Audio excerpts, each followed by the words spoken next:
According to Tibetan Vinaya tradition. Strictly speaking, It's all what you would call sense, either motor.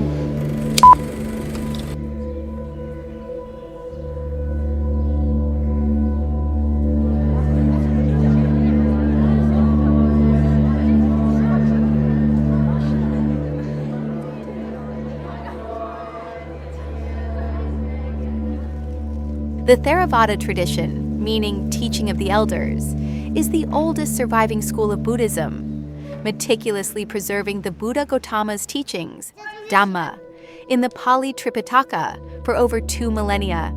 The Sangha, the monastic community, is central to this preservation, serving as guardians of the Dhamma and spiritual guides for lay followers. From its inception, the Buddha established a comprehensive monastic framework, including both male monastics, bhikkhu, and female monastics, bhikkhuni, forming the core of the Buddhist Sangha. This fourfold structure, supported by laymen, upasaka, and laywomen, upasika, was explicitly articulated in Buddhist scriptures as the complete foundation for the Dhamma's continuity. The widespread disappearance of the Bhikkhuni order in many Theravada regions, such as Thailand, stands as a profound historical anomaly, especially when contrasted with its continuous presence in Mahayana areas like China, Japan, Korea, Taiwan, and Vietnam.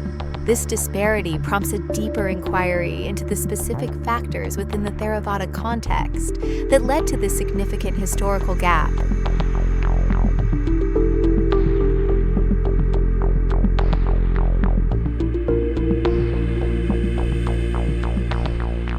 The Theravada Bhikkhuni order began with Mahapajapati Gotami, the Buddha's aunt and stepmother, whose persistence, supported by Ananda, led to her becoming the first bhikkhuni, along with 500 followers.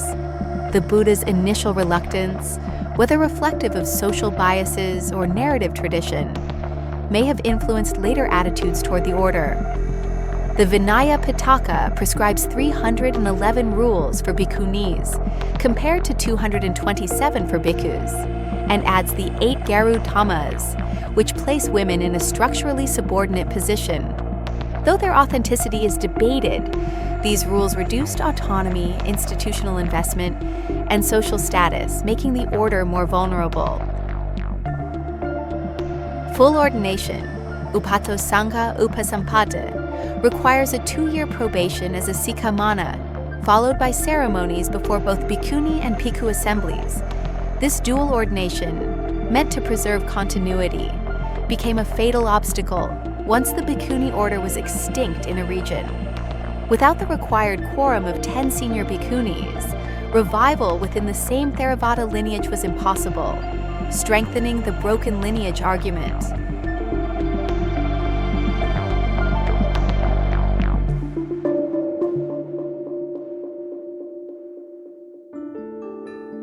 Bhikkhunis often lacked visibility, institutional support, and resources, making the order vulnerable to neglect and collapse. In patriarchal Theravada societies like Myanmar, female monastics were undervalued, often seen as socially disadvantaged, rather than genuine spiritual aspirants. The strict dual ordination requirement became impossible to meet once senior bhikkhunis were absent, leading to the lineage's extinction.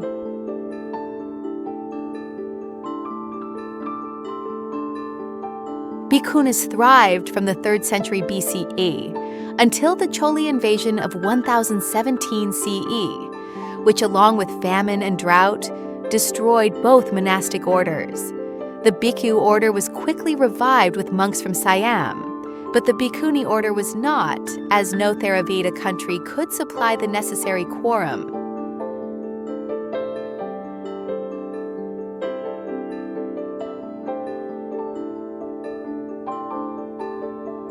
Thailand never developed a lasting Bhikkhuni tradition and formally banned female ordination in 1928, reinforcing suppression through the Sangha Act. Myanmar likewise deems the lineage extinct and forbids ordination, even detaining women ordained abroad.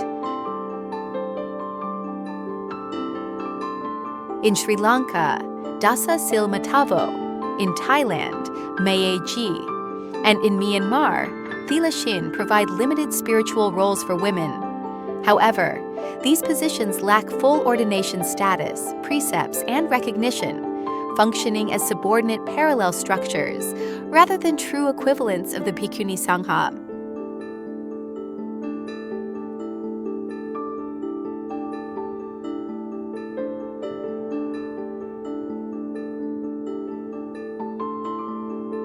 Opponents of Bhikkhuni revival argue that the original Theravada Bhikkhuni Sangha is extinct, making re-establishment impossible under Vinaya rules. They insist that dual ordination by both Bhikkhuni and Bhikkhu Sanghas is non-negotiable, and with no Theravada Bhikkhunis available, the process is canonically void. Revival attempts using Mahayana Bhikkhunis are rejected as invalid due to sectarian boundaries, claims of doctrinal impurity, and historical accusations against the Mahasanghika lineage. Powerful institutions such as Sri Lanka's Malwathu and Asgiri chapters and the Thai Sangha Council uphold this stance, framing it as objective Vinaya interpretation. However, its consistent use functions to preserve patriarchal structures and protect established hierarchies under the guise of safeguarding monastic purity.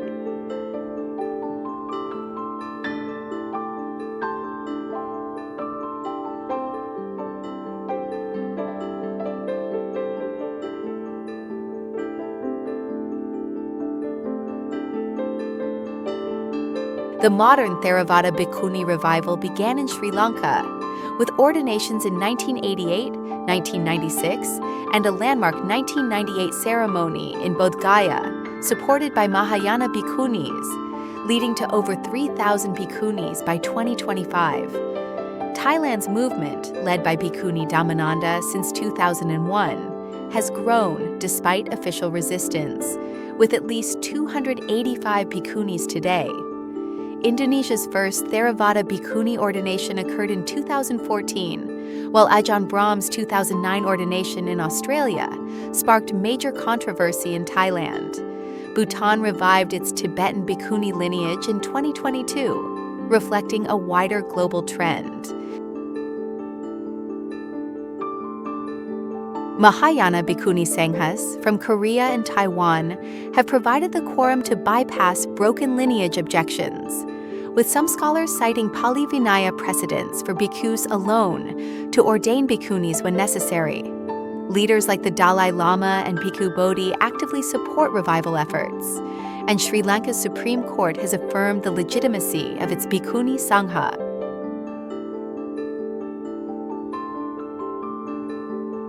Many national Sangha bodies and governments still refuse official recognition, with bans on ordaining women in places like Indonesia.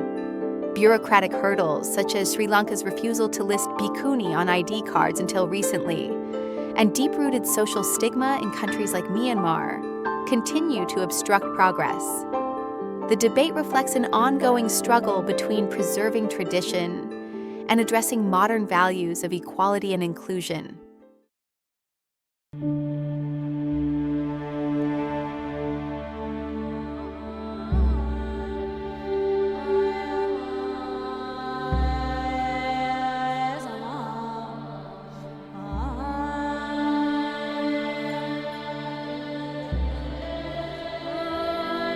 In June 2025, Sri Lanka's Supreme Court ruled that denying the title Bhikkhuni on ID cards violates constitutional rights to equality and religious freedom, framing recognition as a human rights issue. Supporters argue that excluding women from full ordination is discriminatory, and that equality must extend to the monastic path.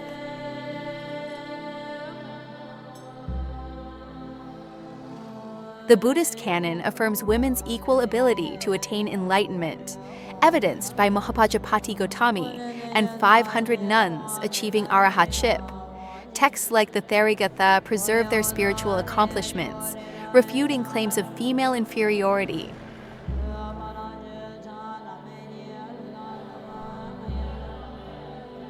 Scholars highlight that the Vinaya has adapted over time and can permit Bhikkhuni ordination by bhikkhus alone when no Bhikkhuni Sangha exists, undermining broken lineage objections from within Theravada itself. Restoring the Bhikkhuni order fulfills the Buddha's vision of a fourfold Sangha, challenges patriarchal myths, empowers women, and ensures Buddhism's relevance and vitality in the modern era.